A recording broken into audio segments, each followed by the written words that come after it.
Hi, everyone. This is Craig Zelizer and Catalina Rojas from the PCDN team in Medellin, Colombia. And we are delighted to be streaming with you today with Sarah Cunnigham, who's the Senior Marketing and Recruitment Strategist for the Rotary Peace Fellowship. It honestly is one of the world's most inspiring commitments by an organization to fund changemakers from around the world. And in full transparency, Rotary does recruit on PCDN, but also Kata and I have been involved in the program in all different ways. And I was a Rotarian for a little bit, but the Rotary Peace Fellow is just incredible and amazing. So what we are going to do is Kathleen and I will ask some questions of Sarah, who is based in Kingston, New York. So this is a global chat. And we'll alternate questions, and then we'll leave 10 or 15 minutes for open questions for the viewers. And if you come to this later, you can watch this. This will be on our LinkedIn page and our YouTube channel. And also at any time, we'd love to also know where you're streaming in from. So we're using StreamYard for this. So, as we're getting started, feel free to put in the chat on the right-hand side of LinkedIn, maybe a sentence where you're streaming in from and your potential interest in the fellowship. So thank you very much, Sarah, for joining us. It's nice and warm in Medellin. What's the temperature up by you? It's beginning to feel a lot like spring here. So the sun's out and we're really enjoying being able to get outside. Okay. So the first question I'll ask is, can you discuss briefly what are the goals of the Rotary Peace Fellowship?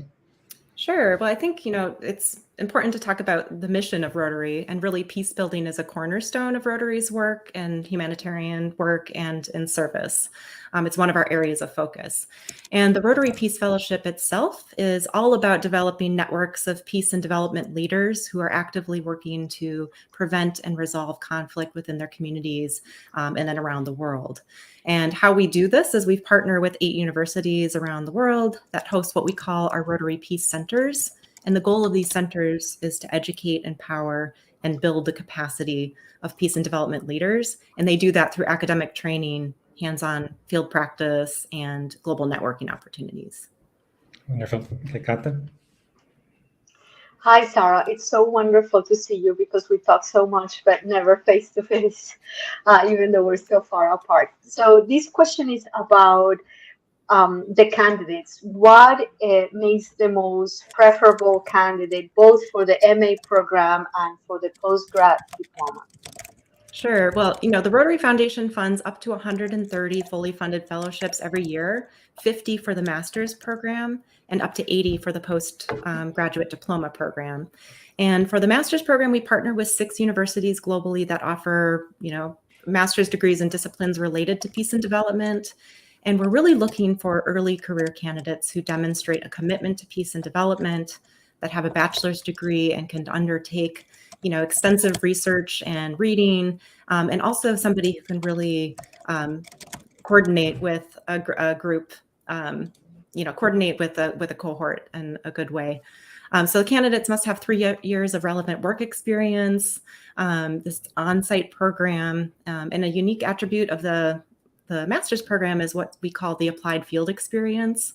And that happens between the first and the second year of study, where fellows get to, create a project that they're working on that's fully funded, self-designed by them. It could be an internship project with an organization they're interested with, or it can be a research project. So that's a little bit about our master's program. Our postgraduate diploma program, we partner with 2 universities, one in Thailand and the other is in Uganda. This is really for proven mid-career professionals, peace and development leaders. We're looking for people who have a minimum of 5 years of work experience. And the average age for this is around 42. So it tends to be a little bit on the older demographic. For fellowship programs. It's a hybrid 1-year program that requires 11 weeks of on-site participation, but it is intended for working professionals. So that is our goal. One of the things that candidates have to come to the program with is an idea for a social change initiative. And this is a project that they're working on maybe in their current place of employment that they want to expand on, or a new initiative. And they're going to be working on that project throughout the course of their program. So I'm going to jump in here. there's already some interesting questions that came in, and this is relevant to where we're going. So Marguerite asked, are mid-career professionals or later career professionals eligible to apply? So, both, you said generally 3 years experience, but is there any age minimum or maximum and any other requirements? No, there's no age minimum or maximum. I mean, the average age for the master's program is 32. So for, many parts of the world, that tends to be a little bit of more age than a lot of master's programs where people are going directly from their undergraduate program. The one thing for all of our programs to keep in mind is that you have to have had at least 3 years of time between the completion of a previous academic program, whether that's an undergraduate, graduate, or PhD program, and your intended start date for the fellowship. But there's no age cap, and we've had people in their late 20s up to 60s, 70s even.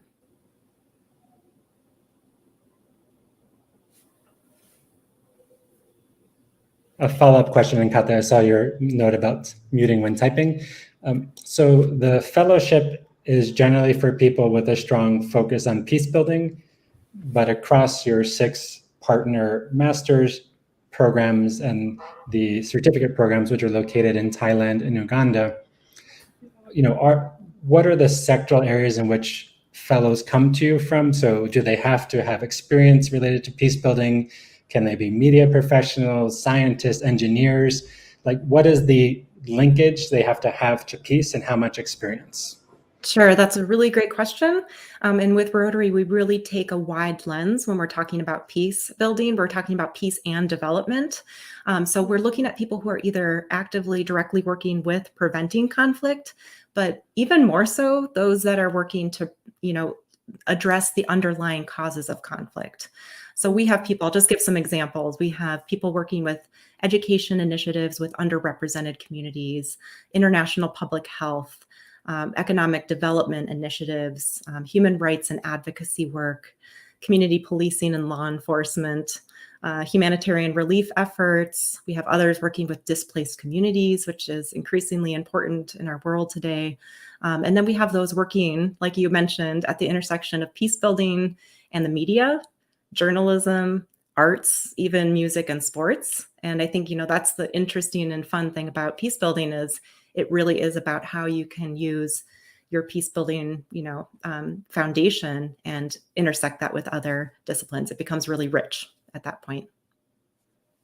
Well, Sarah, I love your response and the notion that within Rotary you have about peace, which is very encompassing. So this next question, I think, is the most fun probably for you to answer. But let's talk about impact. What are the top moments of being proud in terms of the impact generated by the Rotary Peace Fellows? That's great. Well, I've been working with Rotary for over 8 years now, and this marks actually our 20th anniversary of the program this year, which is really exciting. So I think it's really about the long-term commitment that Rotary has to investing in peace and development leaders globally. That's what gets me really excited about the work that I do. And in fact, over the last 20 years, the foundation has funded over 1,500 fully funded fellowships for people who are working in over 115 countries around the world. So, and the good news is we're not going anywhere. In fact, we're growing our program. So we'll be adding a new postgraduate diploma center in the Middle East or North Africa by 2025. And then you'll be happy to know we'll be expanding our program in Latin America by 2030. So it's really exciting. And it really is, I think, the thing that I'm most proud of is it's this long-term investment. And I think collectively our alumni are, they're working as leaders of nonprofit organization, government agencies, academia and research, and so much more. And it's just really great to see that commitment. So welcome to our attendees from all over the world. We have Yemen, Democratic Republic of Congo, Ethiopia, US, Latin America. Please keep putting in the chat where you're streaming in from and your questions. Kat and I have a few more, and then we'll open it up to all of your questions. So Sarah, can you talk a little bit about the application process? What's required? What are the deadlines? And then related to this, I will show Aristide's question from the DRC, where he says, what happens, because one of the unique things about the Rotary Peace Fellowship, it is connected to the largest service member organization in the world. And so there's an endowment that funds the fellowship, but also local Rotary clubs endorse or support. So you can talk a little bit also about that process, how someone goes about getting connected to a Rotary club. Sure, absolutely. So every year in early February, we launch our application. The deadline for submitting your application to the Rotary Foundation is May 15th. So if you're interested in applying for the 2023 academic year, which is the year we're currently recruiting for, you still have time. You have over a month and a half. But you want to start early because, like, for our master's program, you have to gather university transcripts, English language proficiency exams, if English is not your native language, and references and things like that.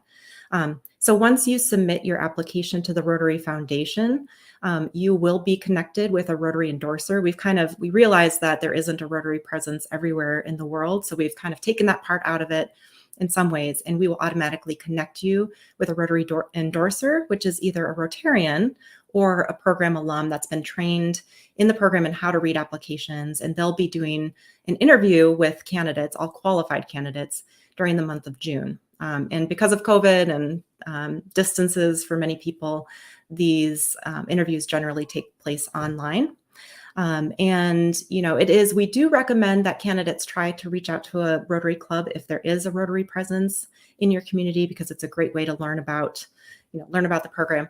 But if you don't have a Rotary presence, that's okay. We will connect you with somebody from a different part of the world. And then after, the endorsement decisions are submitted in late June, our selection committee meets in September to review all the applications, to make their final selections, and then candidates are notified of the final results in November, by early November. And okay, just one follow-up question. Is there, for people who are applying for the Master's Fellowship, just in terms of sequencing they apply, talk about the ranking of programs, and then how do they, because you have 6 partner universities, they apply to you first, and then if they're selected as a candidate, then they apply to the master's program, or just a little bit how that works? Yeah, so for the master's program, you will, we've got the 6 different centers you can choose from. We have fact sheets about these programs on our website. We recommend that you really research and find the right fit for you. And then you can rank your first and second options.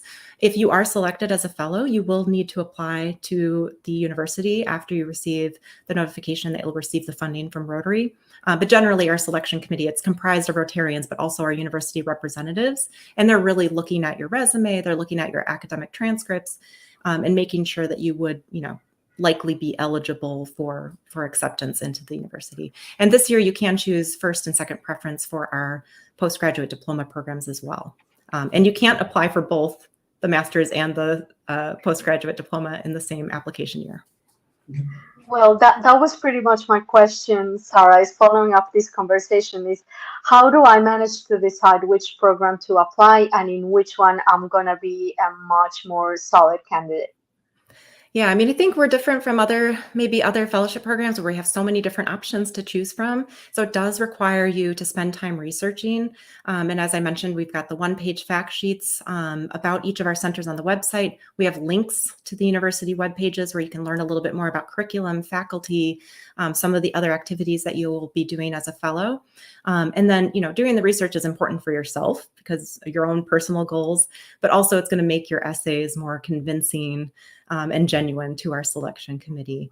I think the other thing too, with, how to make a competitive application when you're thinking about it is really working on creating strong and compelling essays.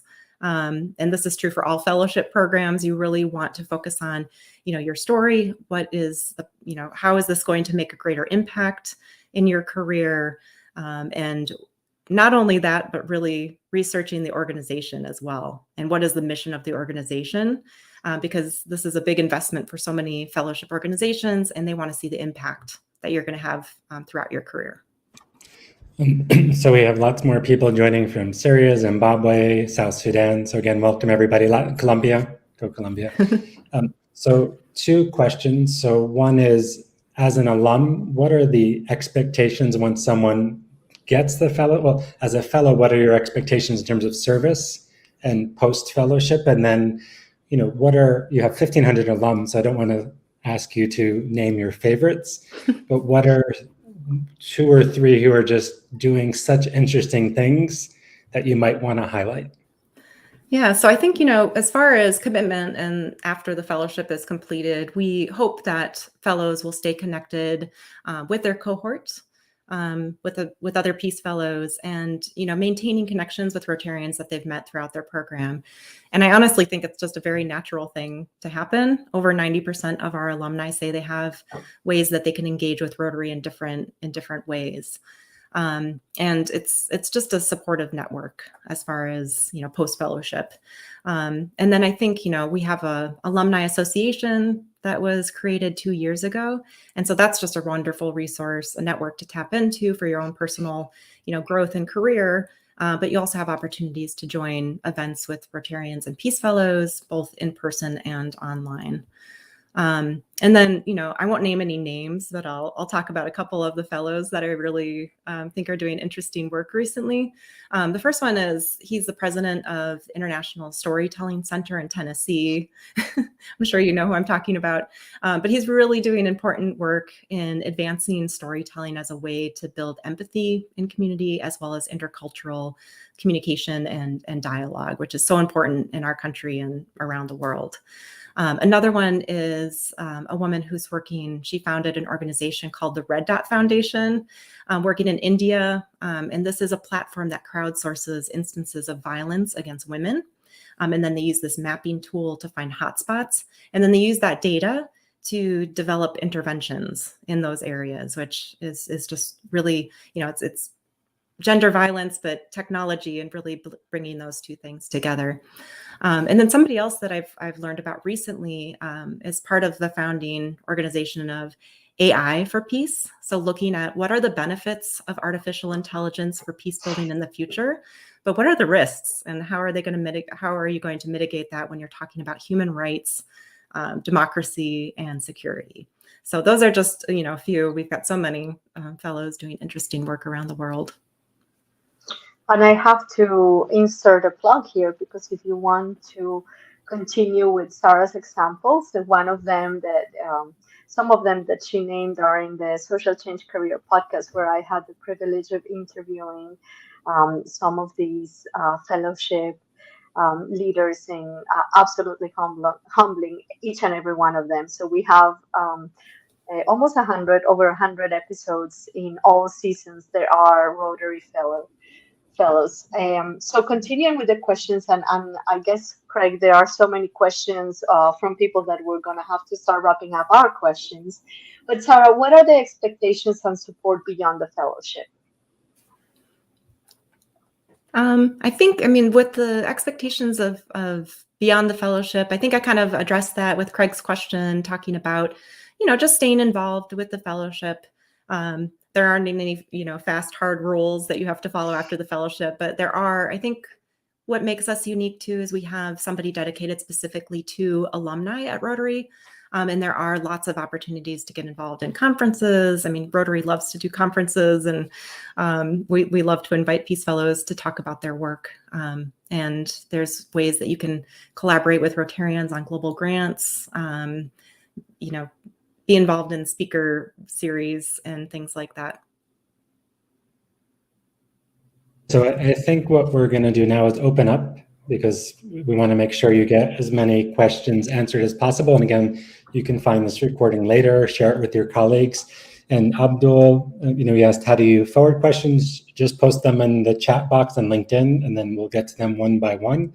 So one question that came in, hi Emma from Germany, hi Fatima from Afghanistan. So a lot of people are interested in the masters. So here's one question from Maria Elsa from Colombia. So if one applies for the program in the US at Duke Chapel Hill, it's a joint program.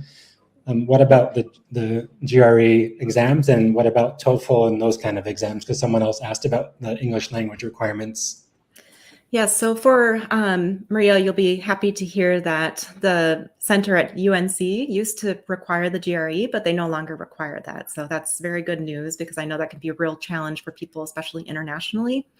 With regards to TOEFL or IELTS language exams, you will need to look at the university websites to look at what their requirements are. Generally, if you're not a native English speaker, we will require some, those exams within the last, 2 or 3 years that you've taken them. We do have a spot in our application where you can put in an exemption, whether depending on the university, but sometimes if your undergraduate or graduate degree was in English, or you've done extensive work in English in an academic setting, that will suffice. And you can always reach out to our center directors. Their contact information is on our information sheets, and ask them about the English language exams. Thanks, Sarah, and great to see you, Jennifer. Hope you share this with Nextford. So a related question, what are the English language requirements for the postgraduate diploma degrees? And how much fluency does one need to have, both in oral, reading, and written English? So that one we don't require. You have to have an undergraduate degree. You don't have to have the language exam scores. We say that you need to be proficient in English. So, conversational, being able to, proficiency in writing as well as in reading. But a lot of it is really interactive. It's dialogue based. So you'll spend a lot of time doing that. And the most important part about that program is really about the work that you're doing in your community and in the project that you're working on. So a follow-up question, I'll get to the next one, is do you still have the requirement if someone is based in North America, they need to go outside of their home region, or if you're in Australia, you have to go, this is for the master's, not the certificate, correct? Yep, that's exactly right. For our master's program, you can't study at the university within your own country. But for the postgraduate diploma, like for example, if you're in Thailand, you can apply for the Thailand program. If you're in Uganda, you can apply for the Uganda program. And in fact, our program at Makerere University in Uganda is really intended for people who are from, throughout the continent, who have worked in Africa or are working with African communities outside of Africa. So that's kind of a different part for that program. Good. It is about a cultural exchange as well, this program, and exploring a new country and culture. So Kata, do you want to read this question from Aristide? I should be able to see it on the screen at the bottom. Oh, yes. This is from Aristide Kambale. Thank you for being here, Aristide. How about someone who has 2 years of full-time work experience, but with about 5 years of part-time experience in peace and development sector as they were doing their undergraduate studies? Yeah, so we actually count all the experience on each application, and it does include full-time experience, part-time experience. It can be paid experience or volunteer experience. So we consider part-time anything below 30 hours a week, and then full-time 40 hours a week. So we would count that, those 5 years of experience, we'd count those at, 2.5 years probably. Okay, so lots more questions coming in. I think I've heard this question from some people, so this is Abdul. I forgot what country you're in, Abdul. I think South Sudan. What happens if someone has challenges getting that Rotary endorsement? So we we shifted this because it was a challenge in the past, and especially in countries or, areas of the world where we have, one Rotary district for multiple countries, it became really challenging. So now our new system is you're applying directly to the Rotary Foundation, and we will match you with an endorser. We will try to match you with an endorser near to your country, but you may be matched with somebody outside of, your country or region, depending. And there is a section in the application where you have to identify your Rotary district, and you can just follow the instructions for that. And that just helps us to better match you up with an endorser. Okay. And Kata, do you want to do the next question? Oh my gosh, yes, I do. I was just going to type and said, what about Bogdan's question? Due to COVID, are the professional certificate programs going to return to in person, or is it still online? So our program at Chula is still online part of it. They had to adapt it, but they hope to be going back in person for the in-person portion. And our program at Makerere University it's been in person. So throughout this pandemic, they've been able to manage that, whereas our master's programs had to adapt to online. But we are really hopeful that by 2023, our programs will be all on site. But again, as a fellow, you have to be adaptable to that. We try to, reach out to all the fellows to determine their schedules and figure out what the best course forward is. Okay, so the next question comes from Lisa. I think she's based in Yemen. So thanks for joining us. Let us know if you're in Sana or somewhere else. So if one is an honorary member, because if you're a Rotarian, I think you're not eligible to take part in the fellowship. If you're an honorary Rotarian, do you have an answer? You may need to research that. And then how often do you get people who maybe aren't successful the first round, but maybe are successful the second or third time? Those are really good questions, and thanks, Lisa, for joining. The honorary Rotary members are eligible. So are Rotaractors, which is like a younger subset of Rotarians. It's a group of young leaders. And then, people do apply second or third time. And I don't have the exact percentage, but in the past, I know it was something close to like 20 or 25% had applied a previous year. And I think that's just because it's getting to know the application process and, really doing the research, because the research takes a lot of time, and getting feedback from the endorsers as well on how you can improve your essays or your application overall.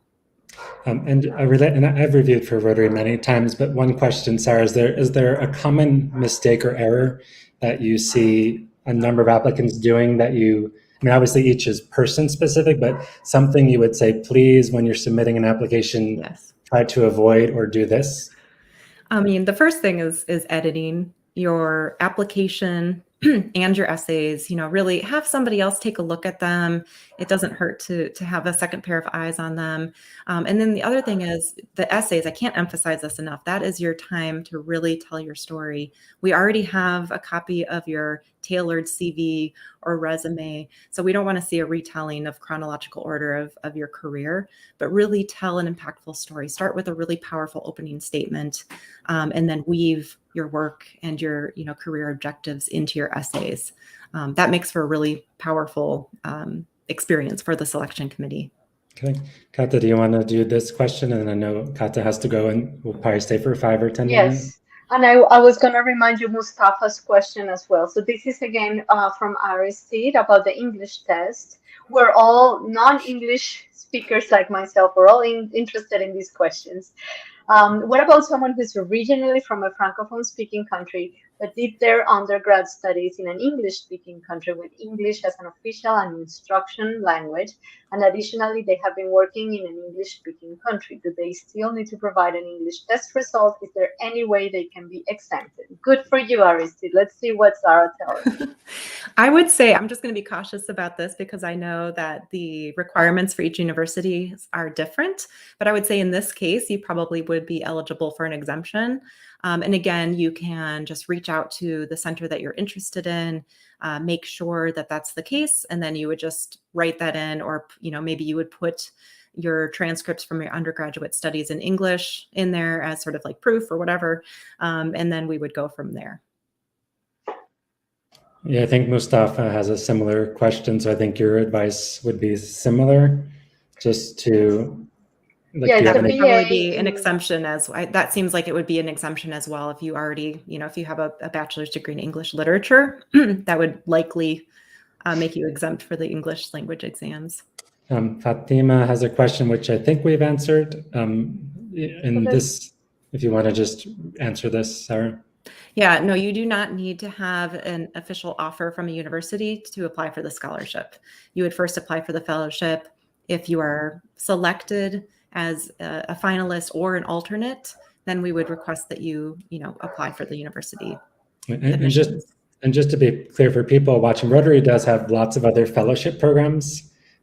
So maybe at the end, Sarah can talk about that a little bit, but for this fellowship, you need to choose one of 6 master's programs or one of 2 postgraduate diploma programs. So you can, and Sarah, do you want to just not give a whole rundown, but do all the universities have the same type of degree? So for example, or you can pick within, if you go to Uppsala or Bradford or Queensland, can you pick the master's you would do, or is it restricted? It's restricted, but there is flexibility among that. And on our fact sheet, it will show exactly the master's degrees you can get. So like for Bradford, I think you can get 6 different master's degrees. With the University of North Carolina, you can get degrees in public health, storytelling, and folklore. So it's really, that's a very interesting program. And with our program at Uppsala, for example, it's 1 master's and it's very data focused. So you'll be able to see, I think those 1-page fact sheets on our website are really a great sort of overview of what you're going to be able to apply for. And you can our Rotary Peace Fellowship is only for, these programs at our 8 partner universities. So Andres, I think from Colombia, I'm not sure, asked, can you apply for this for a PhD? So the answer would be no, but are you open to just sharing briefly? Obviously, Rotary does many things. What are other types of fellowship programs Rotary might provide? I don't know that much about the Global Grants program, but Rotary will partner with districts that will offer similar fellowships for master's degrees and different other studies. So you would want to reach out you can do some research on our website. There's a page on global grants. But I'm pretty much focused on the Rotary Peace Fellowship program, so I don't want to speak too much to the other programs because I don't have that much information about them. And I know when I was teaching at Georgetown full-time, we had lots of we provided funding, and then lots of students came with outside funding. So Fulbright and Rotary. But that was it was a student from East Asia, was from her, let's say, district and country. And then for fellowships, PCDN is a good resource. RotaryProFellow.com has a great database. And this is outside the scope of this chat, but generally for PhD, and then some governments provide support. But generally for PhDs, particularly for your core costs, the best source is often the actual university. And then you can get fellowships for field research. So I think we have a couple of more questions. Kata, do you want to do this one? Absolutely, Aristide. Thank you. Keep the questions coming, and we'll do our best to fit them in within the hour. He wants to provide some context. For example, one just completed their master's degree, but prior to that degree, he worked full-time for about 3 years, but he's interested to take a master's degree under the Rotary Fellowship. Would you advise them to use their master's degree to apply, or they should use their undergrad one? Well, we would, you have to list, want you to list all of your undergraduate, graduate, PhD degrees within the application and upload the transcripts for those. And then, one thing that I'd mentioned earlier, and this is a new aspect of our program, is that you have to wait 3 years between the completion of a previous academic program, regardless of whether it's an undergraduate, graduate, or PhD, and your intended start date for the fellowship program. So that's just a way to ensure that people aren't kind of going from one program to the next program and ensuring that they have the relevant work experience that we're looking for. Makes sense. Makes sense. One more question from Andres Palacios Gonzalez, a fellow paisano. How can I join the Rotary Fellowship? So you can definitely go to our website at rotary.org and search for the Rotary Peace Fellowship program. We have our main Rotary page. We've got a page specifically on the master's program and our certificate or postgraduate diploma program. We have an application page. All of the information is there. So you'll just want to spend some time researching and looking at the program. See if you're eligible. In the application, the first thing that you're going to see is an eligibility quiz. Answer that honestly, and you will be notified if you qualify or not for the program. So I think that's a really great way to start thinking about how to join the Rotary Peace Fellowship.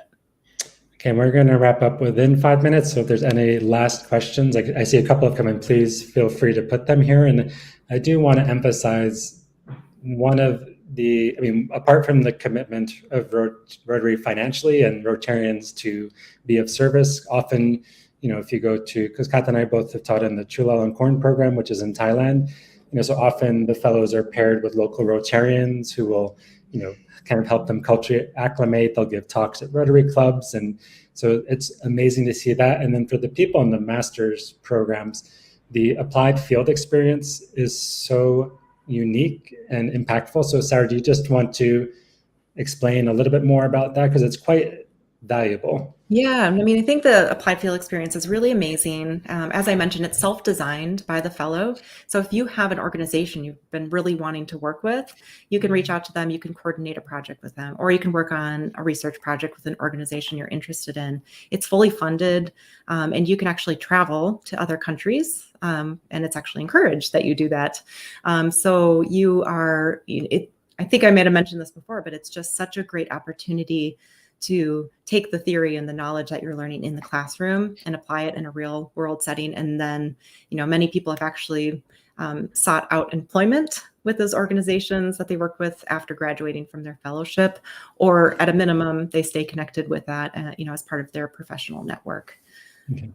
And there's a lot of discussion around the world around equity and inclusion, and obviously unpaid internships tend to exclude a lot of people. So the commitment of Rotary, not just to support the degree, but to help people develop additional professional experience funded, is incredible. And it's something that I think is quite unique.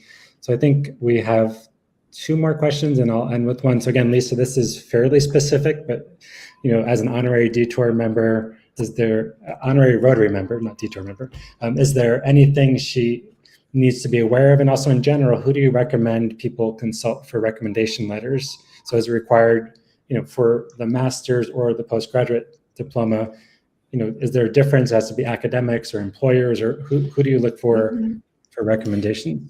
Yeah, well, Lisa, just to answer your first question, for honorary members, you're just going to fill out the application like you would any other candidate for the fellowship program. And if you have any questions, you can always reach out to Rotary Peace Centers at rotary.org. With regards to recommendations and recommenders, for the master's degree, you will need one professional and one academic recommender. We want people who know about your peace building work, can speak to your adaptability, to work with an international cohort, and just, being able to sort of live outside of your comfort zone. And then, a lot of people ask us for the academic reference. If you've been out of the university for many, many years and you don't have contact with a professor, it can be anybody that has been with you in a professional setting, or like an academic setting, like a training or intensive coursework that you've done outside of your program. For our postgraduate diploma program, you'll need two professional references. And again, these are people who can speak to the impact that you can have in your career, that have seen you working, and can really just vouch for you as an individual and as a professional. So I think Mohammed just asking if people have additional questions, should they go to the website? Is there a contact form, or if there's something specific, who do they go to? So you can go, we're actually a very small team of 7 people working on the fellowship program at Rotary. If you reach out to Rotary Peace Centers at rotary.org, we will try to respond to you within 24 hours. Getting closer to the application deadline, the turnaround time might be a little bit longer than that, because we're getting so many inquiries from candidates and Rotarians around the world, but we'll try our best to get back to you. Okay, and I think this is probably the last question apart from one for me. So Andres, he has Afro Descendants Association Colombia, so I assume like a community-based organization.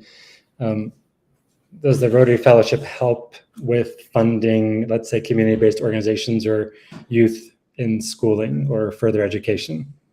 So the Rotary Peace Fellowship Program doesn't do funding outside of the academic, funding that we provide for the fellowship, but you can always try to connect with Rotary clubs in your community. Rotary clubs are, really investing resources and time in different types of projects within their community. There is what's called a club finder on our website, and you can use that to search out different clubs in your area. Sometimes they have a location where they meet, or sometimes they have a website or a phone number you can call. Okay. So I think my last 2 questions, and again, there's time for one more question if anyone wants, one is, can you talk about the career paths? I mean, it's on your website. I just didn't want to do the screen share, but in terms of, in general, are people in multilaterals, NGOs, they go for PhDs, and is there a general trend, or people can do anything post-fellowship? I mean, people can do anything, but they generally tend, I think about 38% of all of our fellows are working with nonprofit organizations, whether that's a grassroots organization or a very large NGO. We have about 20% working in government agencies, whether that's doing policy work or beyond that. We have another, I think maybe 15% working in academia, research, or pursuing another advanced degree after they complete that. We have about 7% working in multinational organizations like the UN or the World Bank. And then we have people working with, law enforcement, in law, with the media. Media and journalism is actually something that's growing. We have, I think it's about 4% right now with that. And then my last question is not Rotary specific, but I always encourage people to explore multiple fellowships. So I've been lucky to have good mentors and applied and been accepted and rejected. But is there any other programs you generally see people, if they're applying for this fellowship, are there 2 or 3 others that you just say people might take a look at? Not that you're endorsing them, but just because if you only apply for one program, you need a strong application, make sure you're a good candidate, your materials are great. But what are other programs that you find people might also be applying to at the same time? So there's actually a really great, I don't know if we could send the link out after, but there's a really great article that was just posted about peace and peace building, and mostly women in the peace building field, that was published on ProFellow. So if you go to ProFellow's website and look up women peace builders and peace and security, you can find that article, and they list 2 other fellowships. So those are specifically about peace building. We do see a lot of people throughout the African continent from YALI, the Young African Leaders Initiative. So that's one that we definitely see a lot of. We've also had some from Atlas Corps. There's so many great fellowships that are listed on, PCDN, ProFellow. You can just kind of go and look by, what your interests are. Okay. So any last thoughts, advice, or recommendations? So the deadline is May 15th. So there's still plenty of time to apply. Don't wait till the last week. But any other last recommendations, thoughts?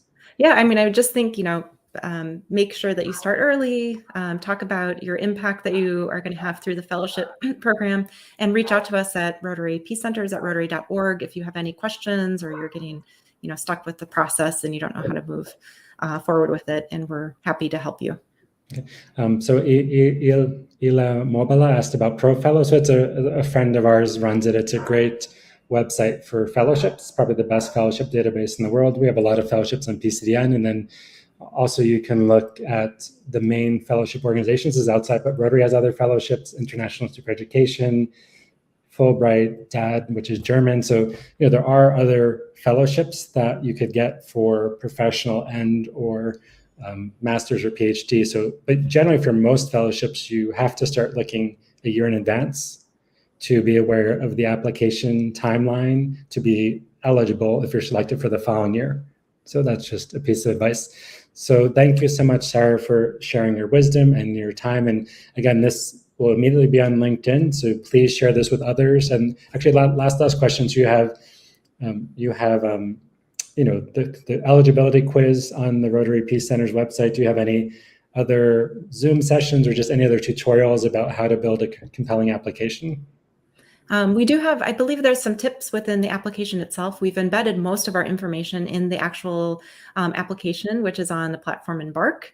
And so you'll want to go there and really just click on, there's an overview of the whole fellowship and lots of information there. You can also follow us on our Facebook page, Rotary Peace, the center's Facebook page. We do share a lot of information. I think I just shared some, 7 tips for submitting a successful application.